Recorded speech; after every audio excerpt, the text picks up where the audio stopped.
Peoples party के को chairman अगूणे सदर आसफ अली ज़रदारी ऐं पीपी अगवान फरियाल टालपुर की नेबदा गिरफ्तारी खिलाफ मुख्तलिफ शहर में एहतजाजी मुज़ाहिरा कया विया। उन सिलसिले में गौसपुर में पीपी जियालन पारां पीपी तेल के सदर डाडो खान जखरानी, कुदरतुल्ला मीरानी, लाल खान बिजारानी ऐं सावंत भयो की अगवानी में मेन बस स्टैंड चौक खां प्रेस क्लब गौसपुर ताईं रैली कढी एहतजाज कयो। अगवाननि आसफ अली ज़रदारी ऐं फरियाल टालपुर की गिरफ्तारी की सख्त लफ़्ज़नि में मज़म्मत कंदे चयो त पीपी की आला क़यादत के गिरफ्तार करे पीपल्स पार्टी के दबाए नथो सघिजे। पीपी शहीदन की पार्टी है, असीं सब उनजा पोइ लॻायूं।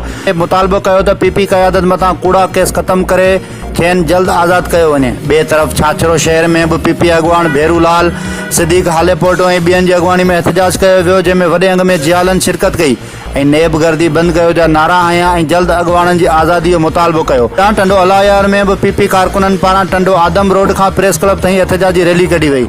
रैली में ज़िले चेयरमैन मखदूम अली मोहम्मद वलहारी, गुलाम कादर दल, आफ्ताब जुणेजो, मौला बख्श ठेबो ऐं ॿियनि शिरकत कई। अगवाननि चयो त आसफ ज़रदारी ऐं फरियाल टालपुर की गिरफ्तारी ताईं एहतजाज जारी रहंदो।